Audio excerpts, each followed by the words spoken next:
राधे राधे। जय श्री कृष्णा। दोस्तों, मोक्षदा एकादशी व्रत कथा। महाराज युधिष्ठिर ने कहा, हे भगवान, आप तीनों लोकों के स्वामी, सबको सुख देने वाले और जगत के पति हैं। मैं आपको नमस्कार करता हूँ। हे देव, आप सबके हितैषी हैं, अतः मेरे संशय को दूर कर मुझे बताइए कि मार्गशीर्ष एकादशी का क्या नाम है।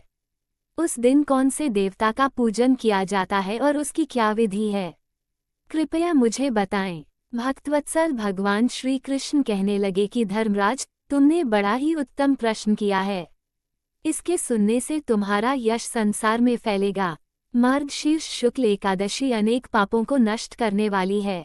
इसका नाम मोक्षदा एकादशी है।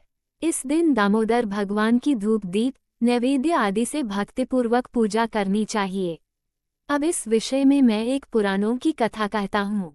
गोकुल नाम के नगर में वैखानस नामक राजा राज्य करता था। उसके राज्य में चारों वेदों के ज्ञाता ब्राह्मण रहते थे।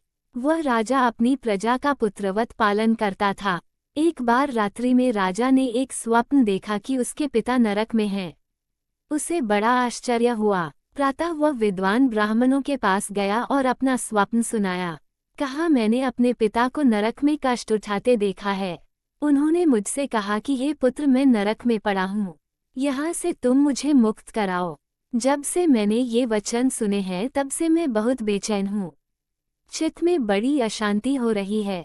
मुझे इस राज्य, धन, पुत्र, स्त्री, हाथी, घोड़े आदि में कुछ भी सुख प्रतीत नहीं होता।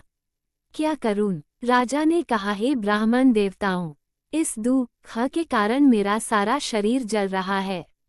अब आप कृपा करके कोई तप, दान, व्रत आदि ऐसा उपाय बताइए जिससे मेरे पिता को मुक्ति मिल जाए। उस पुत्र का जीवन व्यर्थ है जो अपने माता पिता का उद्धार न कर सके।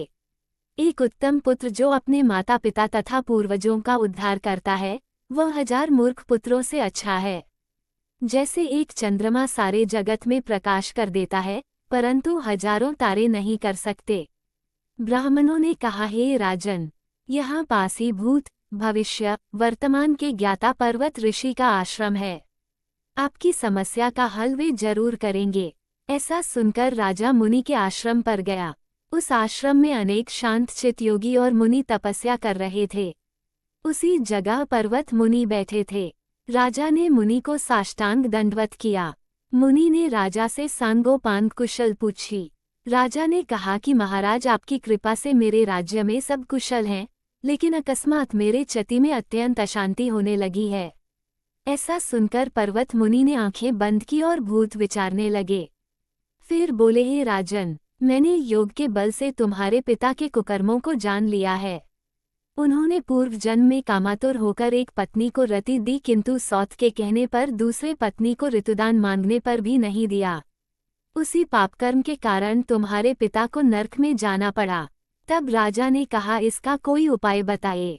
मुनि बोले, हे राजन, आप मार्गशीर्ष एकादशी का उपवास करें और उस उपवास के पुण्य को अपने पिता को संकल्प कर दें। इसके प्रभाव से आपके पिता की अवश्य नरक से मुक्ति होगी। मुनि की ये वचन सुनकर राजा महल में आया और मुनि के कहने अनुसार कुटुंब सहित मोक्षदा एकादशी का व्रत किया। इसके उपवास का पुण्य उसने पिता को अर्पण कर दिया। इसके प्रभाव से उसके पिता को मुक्ति मिल गई और स्वर्ग में जाते हुए वे पुत्र से कहने लगे, हे पुत्र, तेरा कल्याण हो। ये कहकर स्वर्ग चले गए। मार्गशीर्ष मास की शुक्ल पक्ष की मोक्षदा एकादशी का जो व्रत करते हैं, उनके समस्त पाप नष्ट हो जाते हैं। इस व्रत से बढ़कर मोक्ष देने वाला और कोई व्रत नहीं है। इस कथा को पढ़ने या सुनने से वायप्य यज्ञ का फल मिलता है। यह व्रत मोक्ष देने वाला तथा चिंतामणि के समान सब कामनाएं पूर्ण करने वाला है। मोक्षदा एकादशी व्रत पूजा विधि। एकादशी के दिन ब्रह्म मुहूर्त में उठकर सभी कामों से निवृत्त होकर स्नान कर लें। इसके बाद साफ सुथरे वस्त्र धारण कर लें। फिर विष्णु जी का मनन करते हुए व्रत का संकल्प ले लें। अब पूजा आरंभ करें। सबसे पहले भगवान विष्णु को जल, पंचामृत आदि से स्नान कराएं। इसके बाद फूल, माला, गंध, पीला चंदन, अक्षत आदि चढ़ाने के बाद फल, मिठाई आदि का भोग लगाएं और फिर जल चढ़ाएं।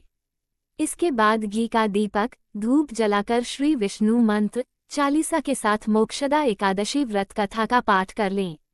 अंत में विष्णु जी की आरती कर लें। फिर भूल चूक के लिए माफी मांग लें। इसके साथ ही दिन भर व्रत रखने के बाद अगले दिन स्नान आदि करने के बाद विष्णु पूजन करें और अपने व्रत का पारण कर लें। मोक्षदा एकादशी का महत्व। वैसे तो साल में पड़ने वाली सभी एकादशी तिथि खास होती है, लेकिन सनातन धर्म में मोक्षदा एकादशी का विशेष महत्व बताया गया है, क्योंकि इस एकादशी व्रत के प्रभाव से घर परिवार का उद्धार तो होता ही है, साथ ही पितरों को भी मोक्ष की प्राप्ति होती है। पूर्वजों की आत्मा की शांति और घर परिवार की सुख समृद्धि के लिए मोक्षदा एकादशी का व्रत लाभकारी माना जाता है। ऐसी मान्यता है कि मोक्षदा एकादशी का व्रत रखने वाले जातकों के सभी पाप कर्मों का नाश होता है और मृत्यु के बाद स्वर्ग लोक में स्थान प्राप्त होता है। दोस्तों, ये थी आज की कथा। आपको हमारी वीडियो अच्छी लगी हो तो वीडियो को लाइक करें, चैनल को सब्सक्राइब करें, कमेंट में जय श्री राधे कृष्णा लिखना ना भूलें। राधे राधे दोस्तों।